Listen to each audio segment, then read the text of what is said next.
There's never been any time in publishing history where you could do this, where you could put out a book that looks professionally done. In the past, you'd have to buy 5,000 copies of your book, and they sat moldering in the basement. Yeah. Now it's a pay per purchase. So if someone wants it, they'll pay for it, and then it's published. And it's not published until then. You're listening to Screenwriters Need to Hear This with Michael Jamin.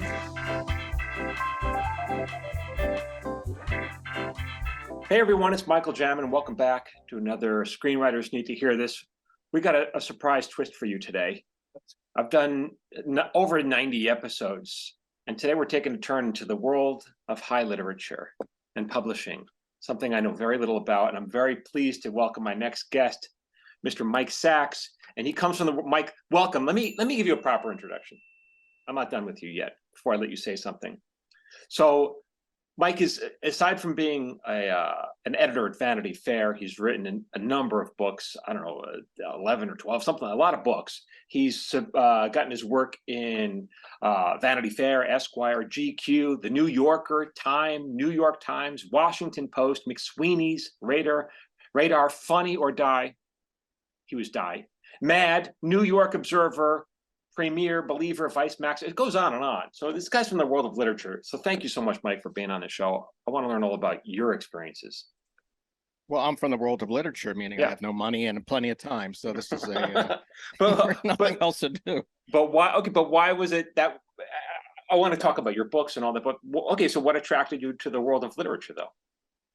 You know, my biggest dream was to get into TV. I mean, I wanted to write for Letterman. I wanted to write for SNL, but I didn't know how to do it. I mean, I didn't know any writers. I didn't know anyone who knew any writers. Very mysterious world. So what I thought at that time was that I would write for the written page and then be discovered like I would from AA or AAA to be pulled up to the majors.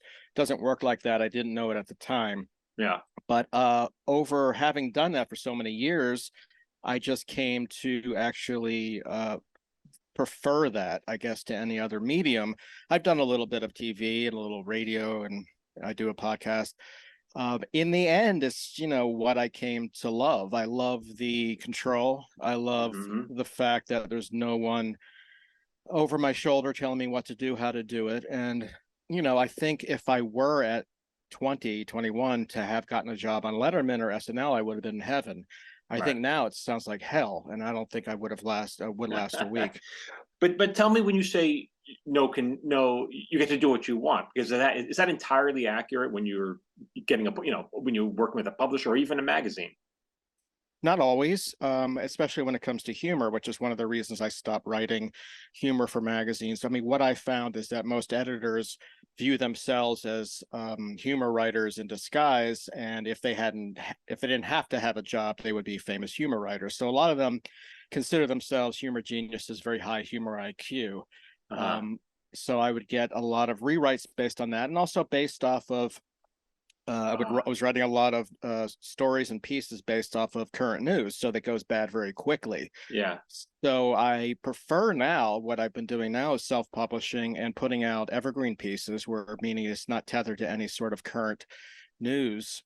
So, when I look back at some of the GQ pieces, the Esquire pieces written in 2008, 2012, whatever it is, it just seems very dated.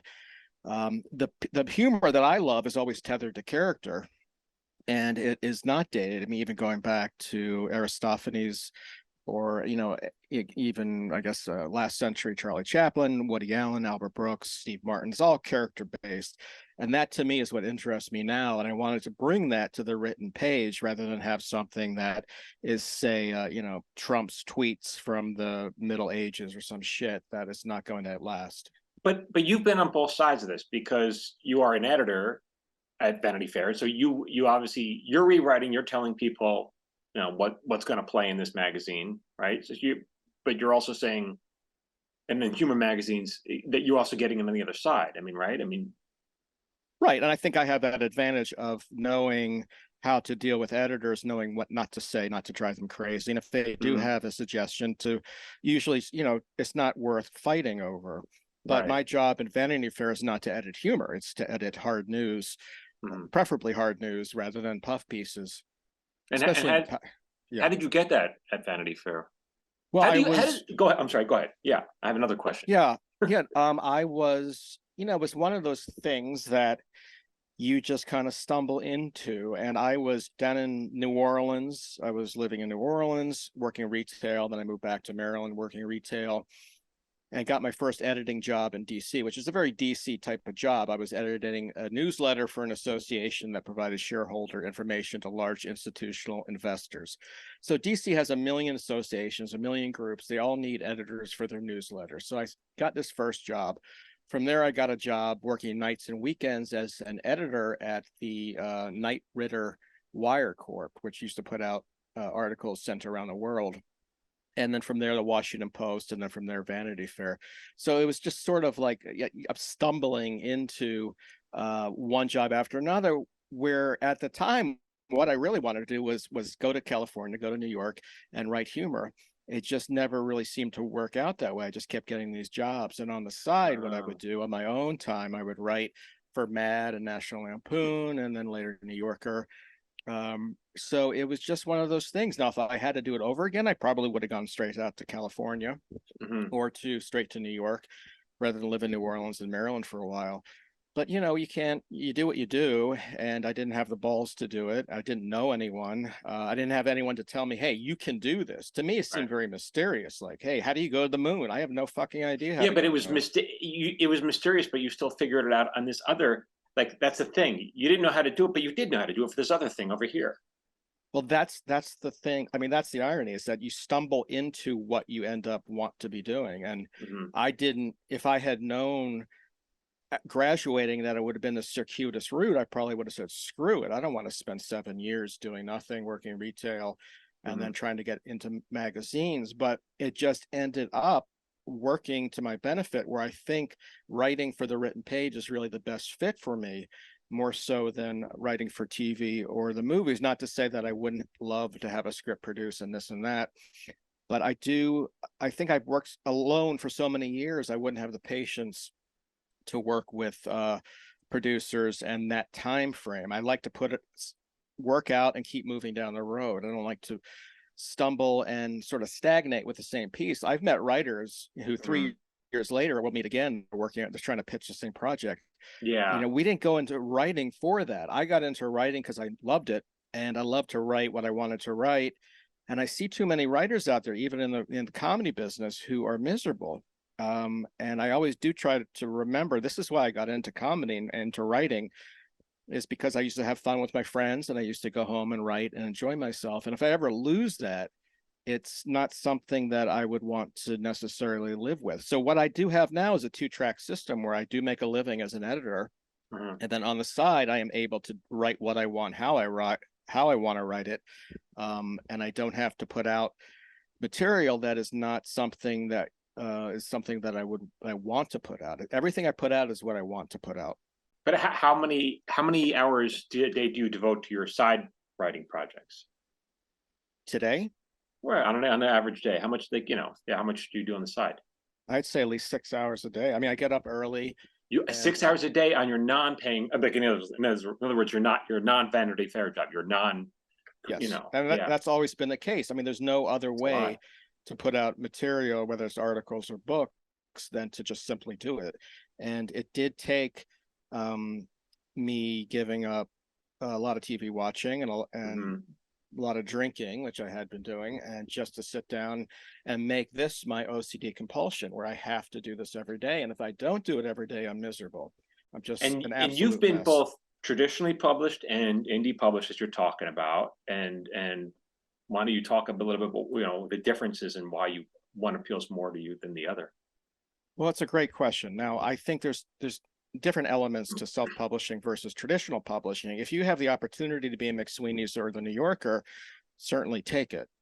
I think when it comes to self-publishing, what I prefer is self-publishing books. Now, I published about 4 or 5 traditional published books when I first started. And what I ended up finding out was, in the end, you can, if you are competent as an editor and a writer, and if you can find a good designer, you can do all this on your own.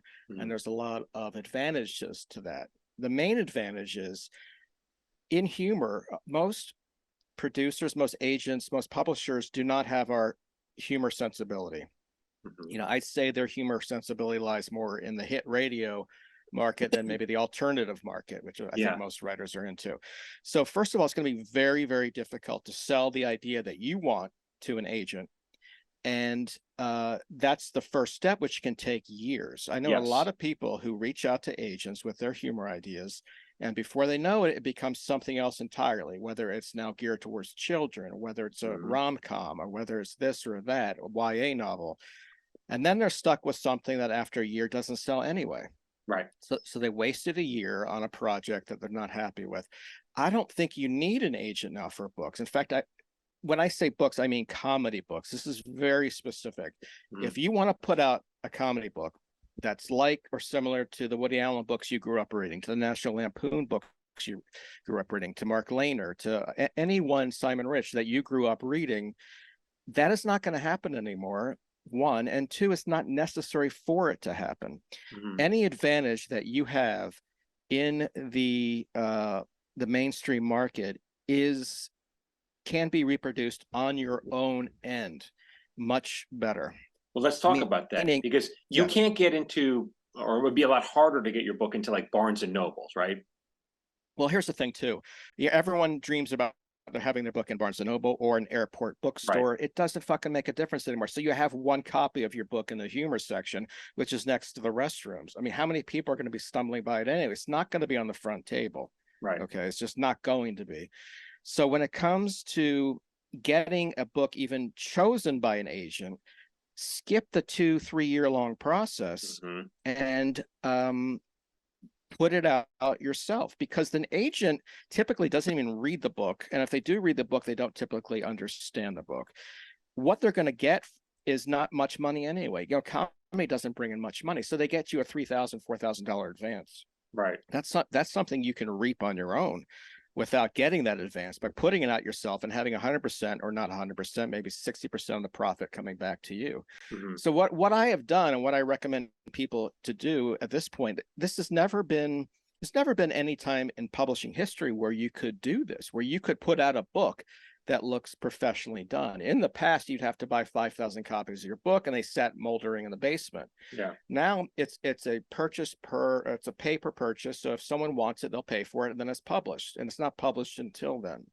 But do you get this? I'm getting a little off topic, but do you order a handful just so you have and send out with, when people want signed copies? I mean, yes.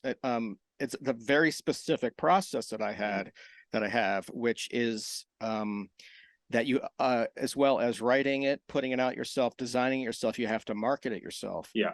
And I don't know if you want to get into that now. Yeah, or later, let's talk about that. Yeah.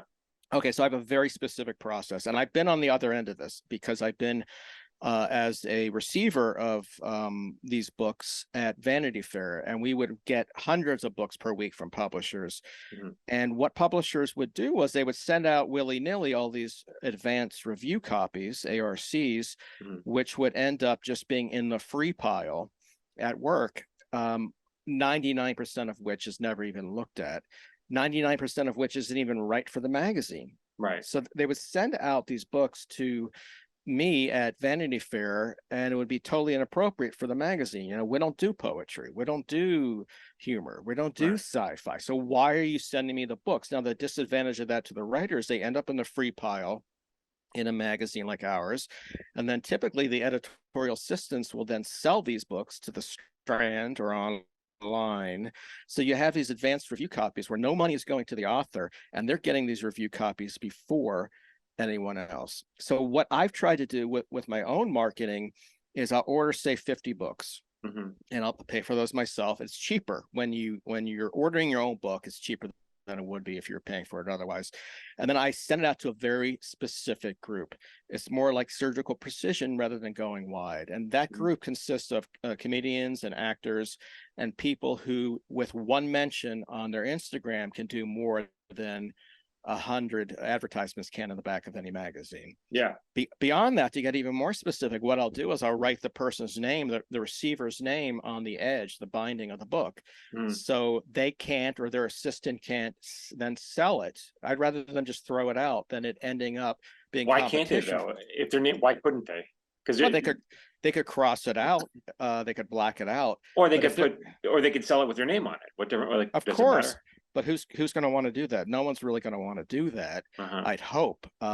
It has happened in a few times that someone, I just out of curiosity, even before my book was legally supposedly come out, it's being sold on Amazon. I was like, who the hell is selling it? And I've purchased a copy, and I'll see who then sold the book. And then would you give them shit or something?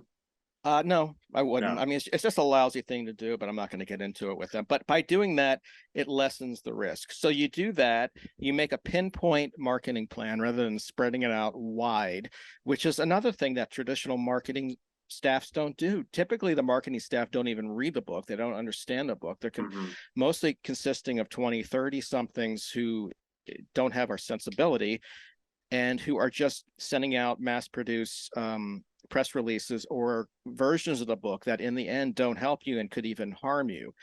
So these are things that I learned by putting out in a traditional publishing venue of things to do and not to do when I would at one point, when I plan to put out books by myself. So it's really important, I think, to know just as importantly what not to do than it is what to do. Yeah. And what not to do is to spend thousands of dollars and sending it to every person who's in media who's not going to be able to help you.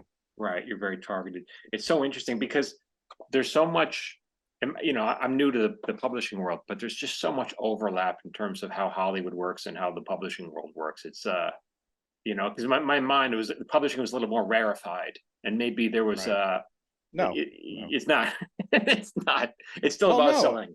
The thing is that you have to understand that I think I understand is that publishing is not a money business, right? I mean, you're not going to sell a book for however much you might sell a comedy screenplay for if you did really well for yourself. There's not much money in it. So if you're getting into it for money, I think you're doing it for the wrong reasons. But if you're getting into it for control, right, then it's for you. And then to have that control, why then give it to someone else to edit, to design, and then to market?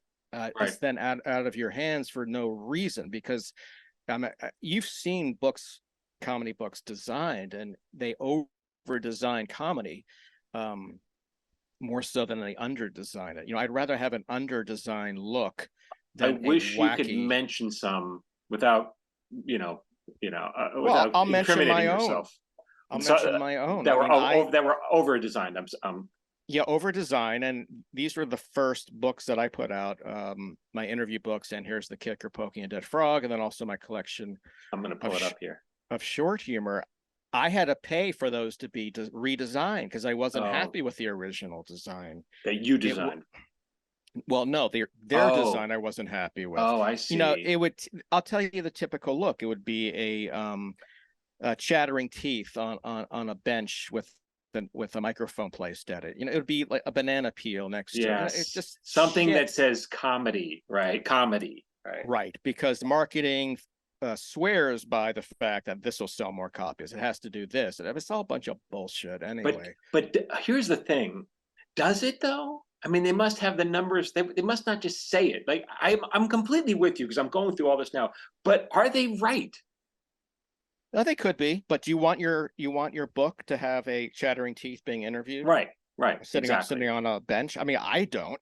So it sells another 1,000 copies. Who gives a shit? I don't. When you look at the classic books, especially the Woody Allen compilations, they're just white on black. I mean, It's very, very simple. You don't need something screaming out comedy. These are not a collection of hamburger puns we're talking about here. This is, unless it is a collection of hamburger puns. I'm talking about comedy that I grew up reading and I want out there.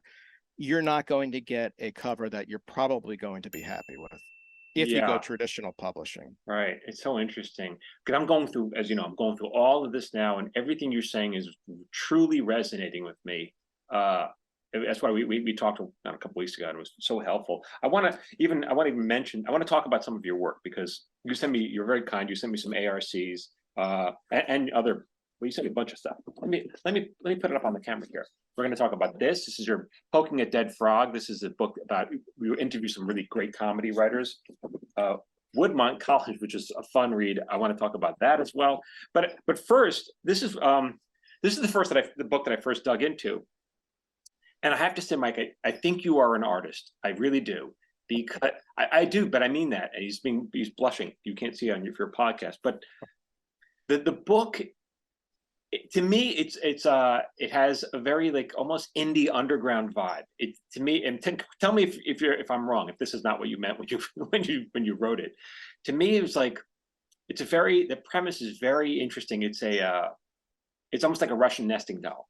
The premise of this book is you, the author, are going through a garage sale. You stumble upon this odd book that is written that it is the account of someone's life. Okay, the book that you wrote is called Randy, the full and complete unedited biography and memoir of the amazing life and times of Randy S. So you, as the author, go into this garage sale or whatever, and you find this book written by some schmuck. Some schmuck wrote it about his friend or whatever, a guy he knows. And what's so interesting, and then you share the book. And so what's interesting to me, what I found very interesting, even about the premise of it, it's quite brilliant. It is basically, first of all, you're saying, look at this amazing book. I didn't write it. I have nothing to do with it. I just found it. It's amazing. And already you're hyping it up, but you're also distancing yourself from it, saying, well, if you don't like it, it's not mine. But you're also saying, exactly. Here's a schmuck that the book's about, here's a schmuck who wrote about another schmuck. And look how amazing it is. And that's what I find is so, it's so almost indie. It's like I said, it's like a Russian nesting doll. It's like no one has any attachment to this book, to this story. Here is this great story. I thought that was a very funny premise of it. Well, that's really actually a good way to describe it. I mean, I always wanted to write a current day Medici book where some idiot pays an unemployed writer to write about his life in flowery terms, rather than it be 15th century Italy, or Florence, it would now be 21st century Maryland. So that was one premise. And then on top of that, it would, be a very mediocre life written a very flowery type of way. But what I do love is found artifacts. I genuinely love finding shit, whether it's self-published memoirs or whether it's old novelizations or whether it's that to me is fascinating. And what you mentioned really hits at the crux of it, is that I'm not putting this book out. I'm two characters removed from the person writing it. Right. And by doing that, by putting out a book like this, it's like playing a character acting role where I'm not the person. And if you don't like it, it's really not my fault. Right. And by doing that, it frees me up as a writer to then take more chances because the margin of error is higher. If you don't like that joke, I had nothing fucking to do with it. I'm just reprinting it. Right. That's exactly my point. Yes, exactly. And that's what's so interesting about this, because usually you write a book, you have a narrator, and the narrator may even be talking about their life. But you are, like you said, you're 2 steps removed, and you don't even know who to believe is describing the story. Well, I'll tell you what I always think of, and that's Steve Martin. He was being interviewed about Pennies from Heaven. And he said, I can't dance, but if I play someone who can dance, and maybe not well, but if I play someone who's dancing, then I can do it. So he's not even dancing, it's the character who's dancing. Right. And I always view that as what I'm trying to do is just like have fun with it. I'm not the person in this book. My name isn't even on it, hopefully. My father always used, when he was alive, would say, why is your name, why are they not on these books? On the re-release it was, but on when I put it out myself, my name was not on any of these books. And to me, it's part of the joke. I want people to think it's real. I don't want them to think that I wrote it. I want them to come across this and say, oh, someone is republishing a shit self-published memoir that an idiot in Maryland published in 2013. Right. That really is my dream. Yeah. And that's what's so funny about it. That's why I say it's almost underground. It's almost, yeah, I mean, so it's I guess my question for you is, when you wrote this or any of your writing, are you thinking of the audience or your reader in mind, or are you really just like, this is what I want to do? It sounds to me I already know the answer, but it's never what the audience necessarily wants. I mean, I found that by even writing Twitter jokes, if you put out what you think the audience is going to want, then I think it's not going to hit as hard. And that's part of the problem with what I had freelancing for magazines, what are the editors going to want? And then what are the editors going to want for the readers? And so you have to sort of, you're not even running for yourself at that point. But for these projects, Right. by skirting around having an agent, skirting around having a publisher, you can do whatever the hell you want. And by you, I mean me in this case. It's just, these are projects that I just have an itch to scratch. I don't know why. Right. And there's no one on earth who I think necessarily is the perfect reader for this. I just know that if I stumbled upon this book in a bookstore or online, I would fall in love with it. And that is really I'm trying to please myself. And it's a very specific thing. I mean, so specific that it'll sell a few thousand copies. This is never going to be in an airport bookstore. It's never going to be in any bookstores. I mean, it's sort of like the underground radio I used to play in New Orleans when I worked for the radio station. I love these groups, but they never would have been played on main. But that's why I say radio. You are an artist, because you are doing this with the purest of intentions, which is not cashing out. It's like, this is your expression. No, it isn't. But I have found, one, it goes back to my OCD, where if I don't do this sort of thing, I'm a mess. I'm a depressive mess, anxious mess. The other thing that I've noticed is that by putting out these type of books, and by generally not giving a shit if anyone likes it, people do, the right people do tend to like it. And with my upcoming book, I have a ton of actors and comedians who have liked the past books, John Hamm and Paul Rubens and Amy Sedaris, who want to be involved in the next project. Again, I don't think it's going to certainly make them any money, and it's not going to make me any money, but it's just what I like. I genuinely like this. I'd rather watch an Albert Brooks stand-up bit from the 1970s than any of the most popular sitcoms or reality shows on now. That's just my what I like, my personal like. And this is my personal like when it comes to books. Very specific. It's not going to appeal to many people. But I have found that by putting out what you want, how you want, it means more to people, the right people, the people you respect, the people whose sensibility you got into the business to try to impress. It has impressed those people. Tell me though, because this takes me to, like, when you submit to, let's say, McSweeney's or any of these places, then are you writing with them in mind, to like, this is what they want to buy, or are you just like, I wrote something and maybe they'll like it, maybe they'll like it? Well, you really do have to take in mind who you're sending it to. And I know this, having been friends with McSweeney's editors, they receive a ton of material that is not right for them. Right. So don't waste their time by sending them something that is not going to be appropriate for the site. You really do. And that goes for anything. That goes for Vanity Fair, New Yorker, or anything. You have to know what they're looking for. And you can't be obnoxious about it. You can't say, this is a great piece, I want you to publish it, even though it's not right for the site. This is their site. I mean, that's up to them, and they have every right in the world to say this. But are you personally writing for them, or are you just writing and then you go, maybe they'll like it?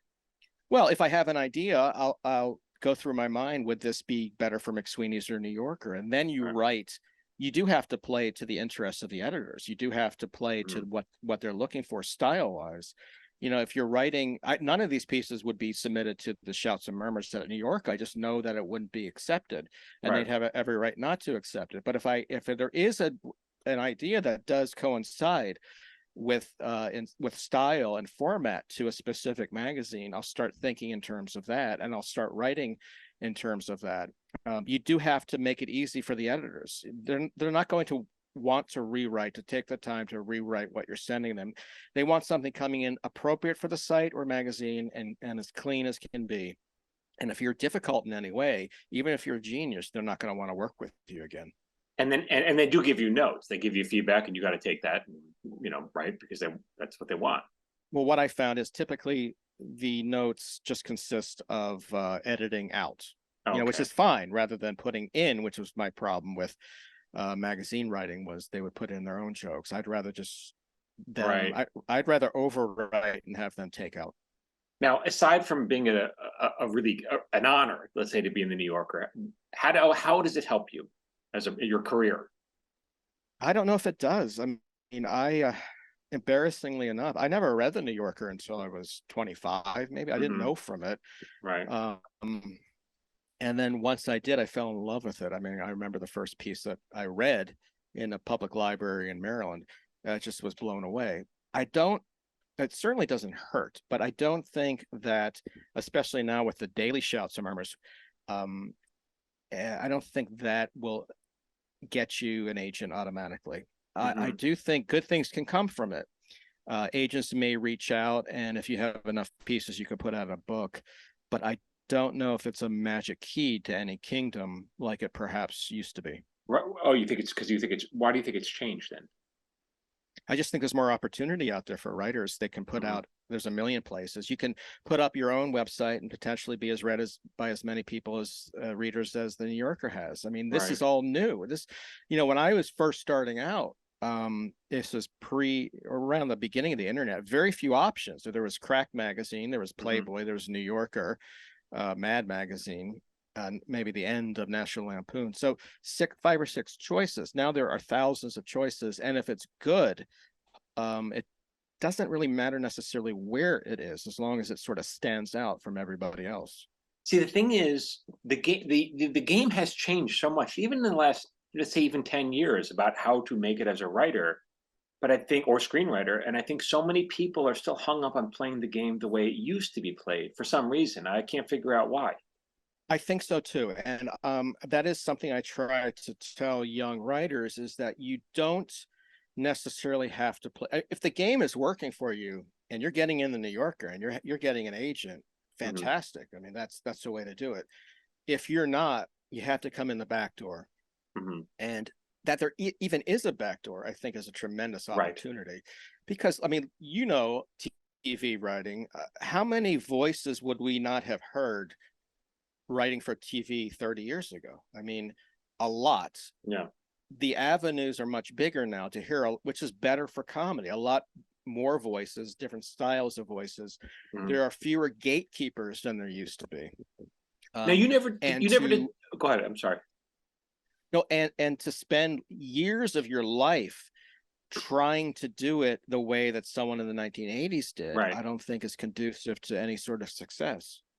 Do you think it's so? What is it? Do you think it's just ego driven? Is that I want that pat in the back of having it in a New Yorker? I want the pat in the back of traditional publishing or whatever.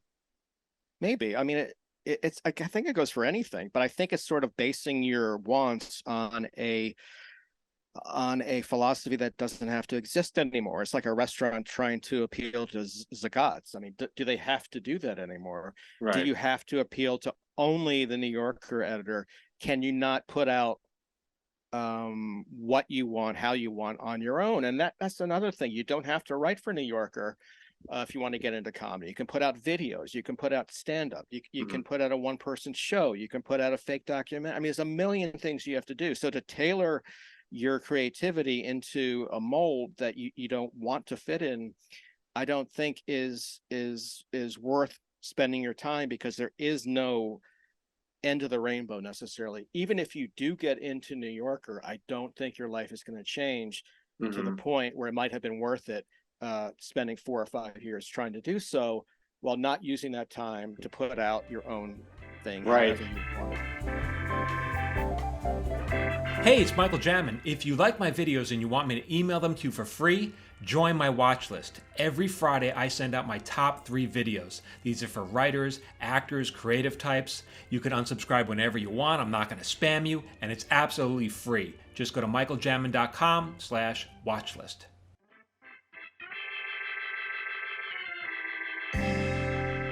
So it's not like you are constantly trying to come up with ideas and submit to the New Yorker. It's just like, if you have something, you'll give it to them. Well, I did. I spent years doing that. Uh-huh. Even before that, McSweeney's, and I love them both. I read them every day. I think the editors are amazing.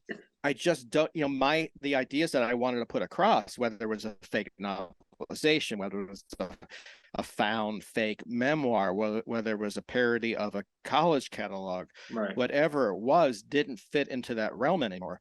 Right. And I could have spent 3 years trying to get these books in there, and they probably wouldn't have. And even if they had, how would that have helped me? I think you really need, as a young writer, to sort of discern what you want to do and Hmm. how you want to get it across, and what's the best way to do that? What's the best Trojan horse to get your idea into that castle? What's the best way? And if it doesn't consist of trying to get into New Yorker with a 1,000 word short humor piece for Shouts and Murmurs, don't feel that your writing is any lesser for fitting into that category. There's a million ways now that you can get out your creativity, and you don't have to go through traditional gates. The thing that I wanted to mention earlier is because you said this is like, it's really about, you can spend years writing something or submitting something and waiting for the yes, or waiting for someone's permission to take, and that waiting is fucking terrible. And if you put it out yourself, if you put your energy into something, more comes from it. You know what I'm saying? The more energy you put, the more creating you do, the more things that will happen. If you just stop waiting around, stop sitting around begging, Totally. I mean, if you're going to wait for permission to achieve success, you're going to be waiting a long time. Yeah. And really, this philosophy did not come to me from writing. It came from music. I grew up in DC, and I grew up around Discord Records, which put out Minor Threat and Fugazi. And I always mention them because when I was growing up in the late 80s, 90s, they were doing, this is pre-internet, and they're putting out music on their own terms. And to me, out of DC, it was a miracle. I had never heard of such a thing. And they put out what they wanted, how they wanted. And to this day, Ian MacKaye, who ran Discord Records, owns all the rights. He only put out what he wanted, and he is living the good life. That, to me, was really what influenced me more than anything. And after years of trying to break in, even when I did sort of break in, I found that it really wasn't worth it. And there's no, it's not like you're tenured as a professor. Even if you get into New York, it doesn't mean you'll get in again. And even if you're in New York, it doesn't mean you'll get an agent. And even if you get an agent, it doesn't mean that you're going to be able to publish your dream project. So I think really in the end, and we have this opportunity now to do so, you have to be in charge, good or bad. You have to put it out and just keep on moving. Don't stagnate. And I stagnated for a long time. I did, because I would think of ideas and I would submit it and it would be accepted, or I'd go to certain agents who handled my favorite writers and they didn't like it, and it would bother me. You feel like a failure.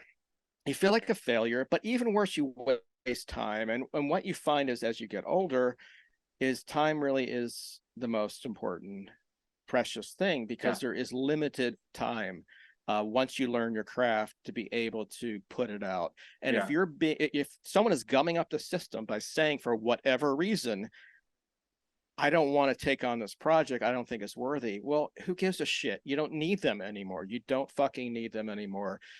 Put it out yourself like you would a garage band record, and then keep moving. But whatever you do, do not stagnate, because before you know it, 10 years have passed and you have produced nothing. And I'll tell you, there's nothing more depressing, soul crushing than that. No one got into writing to be prevented for 10 years from doing something. That's hell.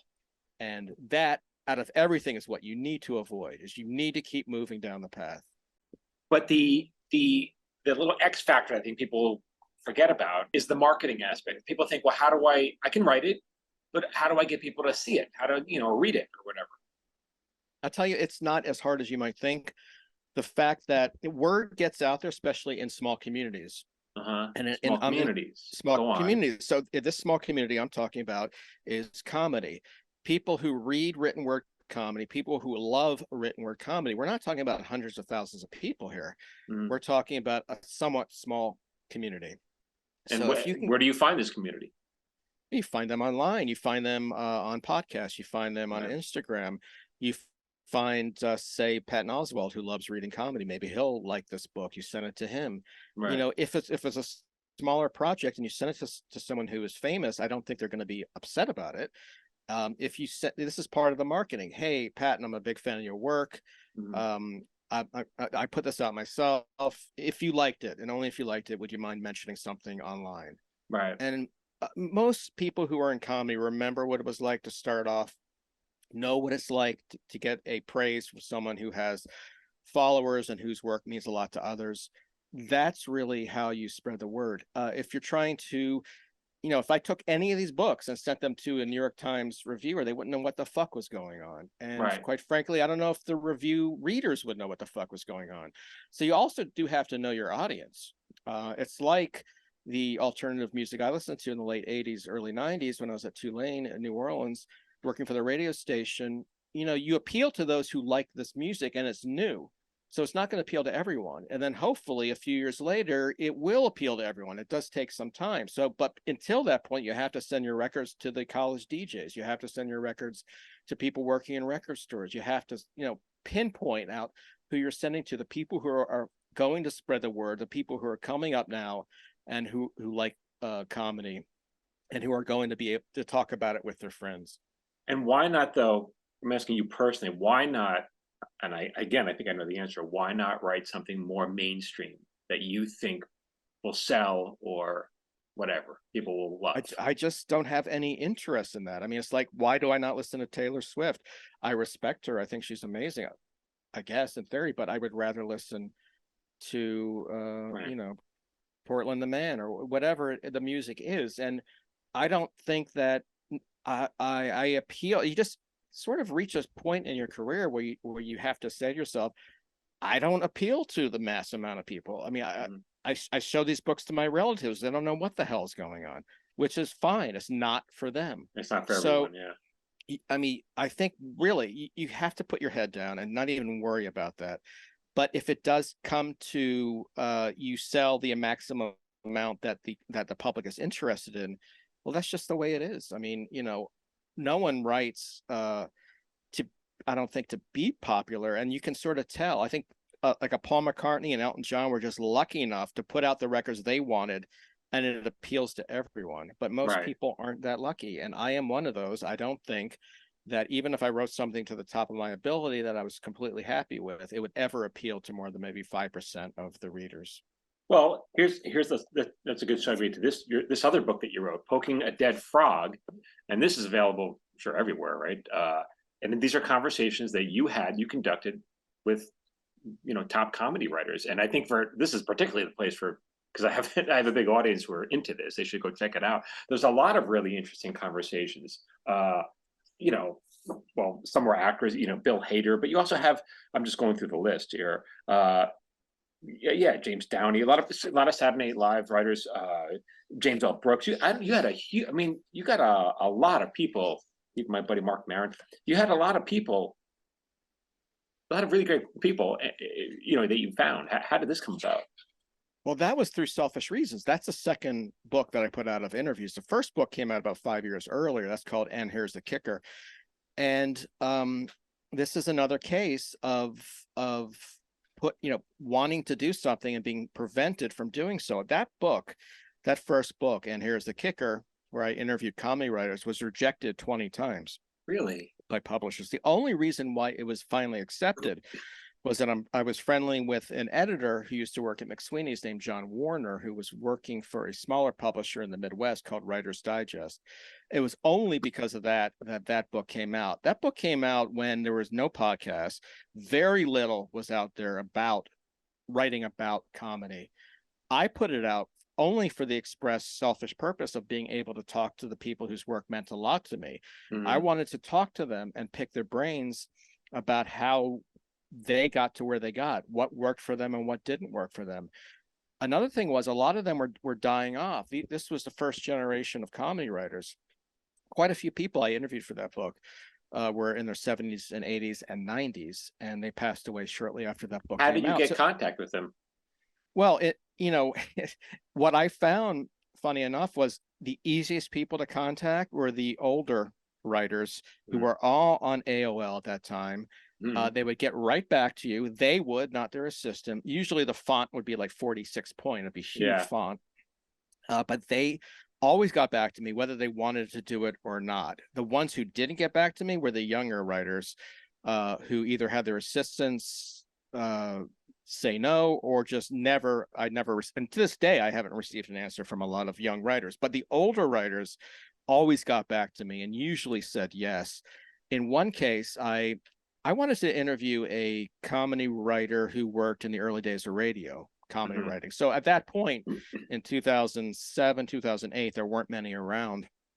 I reached out to someone who ran a newsletter on radio comedy shows, and he sent me a list of writers who still might be around. Out of that list, one was still alive, and I just happened to call the town council where she lived. I said, "Do you know a Margaret Lynch, a Peg Lynch? She wrote for radio." She goes, "Yeah, Peg Lynch. We know her well." I said, "She's still alive?" She goes, "Yeah, she's alive. She's 95 and she's doing well." So I called her out of the blue. And I think it was a case of her thinking, like, why has no one called me before? And talking to her was really something. I mean, I wasn't familiar with her, but after doing research, after we hung up and I said, "Can I call you back?" She basically invented the modern sitcom. She had a radio and a TV show called Ethel and Albert. And she wrote, I think, 30,000 scripts for radio and for movies. Some of them lasting 10 minutes or so. But it was all based on real life. It really was Seinfeld before Seinfeld.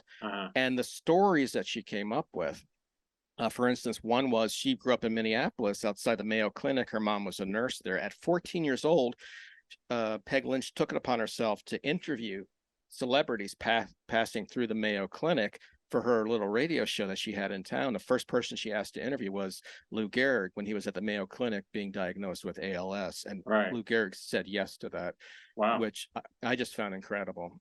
She also interviewed Newt Rockney when he was passing through the Mayo Clinic. So just to be able to talk to these people from another world, bridge to another time, that was really my selfish reason. I didn't think the book would sell. I didn't think it would really do well. I just wanted a product that I could have it as an excuse to be able to talk to all these great writers, some of whom and most of whom maybe readers that weren't even familiar with. This was just my going after readers, writers that I liked and writers that I sort of stumbled upon.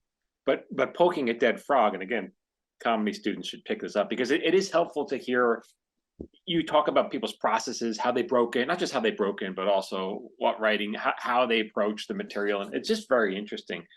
But this must have been an easier sell, no? Yeah, that was easier because the first book did well. So by the time that came around, I did get an agent and he did sell it. I did get it in advance. So that was much easier. But it also started coming around that people were talking about comedy more, analyzing comedy, having websites devoted to comedy. But when the first one came around, there really was not much out there. And how were you conducting these interviews? Just over the phone? Yeah, typically I prefer over the phone. But some of them looked like they weren't interviews. Some of these pieces looked like they were just submissions, like you told, hey, write something for my, tell me about your process. And they've submitted you something. Is that right? Like Mark Maron. It seemed like well, Mark Maron, that's a case where I actually didn't even reach out to Mark. It was someone who was doing interviews for me. He reached out to Mark. But in other cases, it was like, hey, show me what it's like to submit a packet for a late night show. Can you just show me your packet? And they would then send me your packet. But in most cases, it was me talking to them either on the phone or in some cases in person after many, many, many hours of research. And that was part of the problem. I didn't know how good they would be to talk to until after I did all this research. So in a lot of instances, I interviewed a lot. Well, I mean, for each of these interview subjects, I would do 20 to 30 hours of research, reading everything they wrote, reading every interview they've done. And you really don't know what they're going to be like until you talk to them. So in a lot of cases, a lot of people did not make the book because either through my fault or, the way they were feeling that day or whatever, it just wasn't jibing. So even after having done all that research, I would have to just trash the interview. So what you see in that book is really maybe 60% of the interviews that I conducted entirely for that book. Oh my God, because it's not a thin book. There's a lot in there. That was a long year, man, putting that thing together. I mean, it took a year, huh? Year. Yeah. Wow. I mean, so yeah, it's just interesting that even like Mike Schur's in here. I mean, yeah, Mel Brooks, Amy Poehler, a lot of really interesting people being talked about their craft. I thought that was very interesting. Now let's talk real fast about this one. Woodmont, this is your phony college brochure. And it's pretty funny. What is the audience for this? Like it seems like this would be great to leave in a dorm room somewhere. But no what were you thinking? I mean, Well, what I was thinking was that I wanted it to be confused with a real college catalog. Uh-huh. I thought that it was sort of ripe to be made fun of because those catalogs are pretty ridiculous. Unfortunately, the first publisher we took it to, I have nothing bad to say about them, but they wanted to put it out in digital form only, which they Uh-huh. did, and it looked good. Mm. But I wanted something tangible that you could sort of send to people, and I So then took it to go ahead. Go, please. I took it to another publisher who was willing to put it out in hard copy form. And where does it get sold then? It's online. You can find it Uh-huh. anywhere. It's on Amazon. I mean, it's pretty funny. Welcome to Woodmont, and their I guess their motto is no no refunds. right. It's all money based. I mean, I think it costs 150,000 per semester to go there. It's just the shittiest boutique college you can ever imagine. Yeah, yeah, it's pretty funny read. Yeah, but that's what I say when like this is just something that you wanted to do, and you say you did Yeah. it. Yeah, Right. yeah. And a lot of people might think why, and I don't have any answer for that. There's no good answer. I don't know. I mean, it did okay. People seem to like it. Did it change my life? No, but it just seemed like I had to do it. I I'll tell had you to get it why. out. I'll tell you why. I've been because I perform. I've been doing some performances, my little one man show, and every night before I go out, you can hear the audience, and I'm backstage, and I'm starting to get nervous, and I always ask myself this question: why am I doing this? Yeah. And then the only answer I've been able to come up with is because I can. Yeah, but it's more than can. I mean, you can go to Mount Etna and try to climb it, but you're not. So what is it about doing that? It's that you need to, you want to. Want to There's share it? something, Yeah, there's some itch that needs to be scratched, right. very specific itch. You could be home relaxing with your wife and family, but you're out at this club at 11 o'clock at night. So I mean, the question is really, why are you doing it? What is it about doing that you need to do that you would prefer doing over not just doing nothing, Right. relaxing? Right. And that takes me to my last thing, my last question for you, because you've had one great honor, I would suppose, of your career is that you've gotten to open for David Sedaris. And I want to talk to you a little about that. I mean, so Yeah. which pieces are you reading, or did you read? I would usually write these pieces special for these shows. I mean, I have been Oh. doing this for a little while now, and I found that the pieces I would write for McSweeney's in New Yorker wouldn't necessarily Hmm. connect with a live audience. But what David does, he's such a genius, is that he'll write these pieces that appeal to not only a live audience, but also to an audience at home reading internally. I don't Hmm. know of any other writer who does this. Hmm. And by the time he turns in a piece to New Yorker, he'll know what jokes work and Right. what jokes don't. I mean, it reminds me of what the Marx Brothers used to do. They used to travel around performing these movie scripts live to see what jokes worked and what didn't. So he's really unique in that sense. But when I would read these pieces, the reaction would not be that good. So I sort of had to tailor these pieces to a live audience, and it's a lot of work. I mean, these pieces are really meant to be read once, twice, three times, and then they're never heard from again. Mm. And but it is an absolute thrill to do this because I have been out on tour where I have read to literally no one. I mean, no one has shown up. Mm. And I refuse to go out on book tours now because of that. I don't think one sells many books. So it's like being in a bar band where no one shows up to like Right. opening for the Rolling Stones. I mean, it's just huge. And the fact that he allows me to do that, I mean, there's no one of his caliber who is as giving to other writers and Yeah. readers as he is. He's just spectacular. And He's the best. how did you meet him then?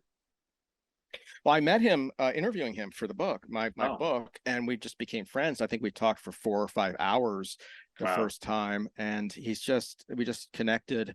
And he's just a very giving person. I mean, Yeah. what he'll do, this is what he does, and no other author would do this. No one.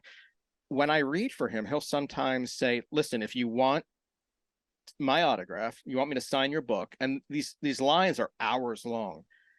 Um, you can wait in line. But if you buy Mike's books, you can go straight to the front. Isn't that nice?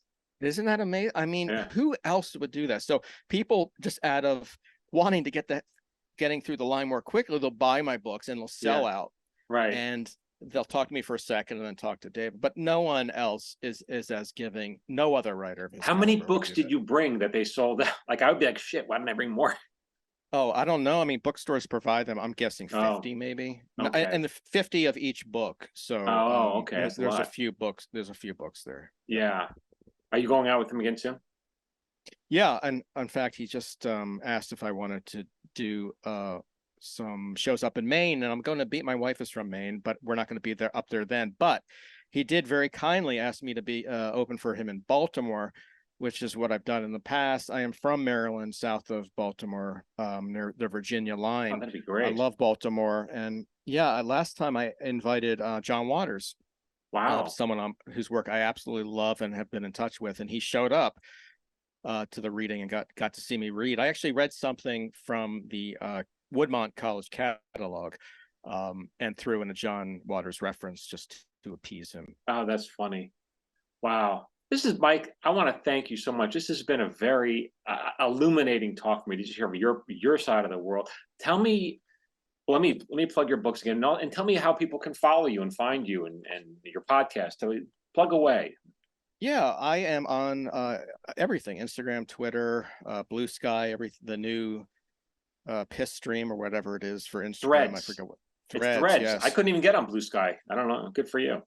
Yeah, someone asked me if I wanted to get it. I had no idea what it was, but I'll say yes to anything. And I have my own site, mikesacks.com, and then I'm also a Wikipedia page as well. And honestly, I know what it was like to start off and not to know anyone. If anyone wants to reach out to me, I'm at mikebsacks@gmail.com. I'll answer any questions. It is not as hard as you might think to publish a book, and I always encourage people to do so because I love to see people skirting the system to get what they want made. I think that's very important. Don't ever think that there's someone between you and success, especially when it comes to comedy. Yeah. Anyone can do it. And if you have any questions, feel free to reach out. Wow. That's very kind and generous of you. That's very nice of you. Mike, thank you Well, so much. Thank you. thank you, man. Thank you again. Don't go anywhere. I want to sign out. All right, everyone. Thank you so much for listening. Lots of great resources on my website, michaeljamin.com. Sign up. We got another webinars coming up and my newsletter. All right. Until next week, keep writing.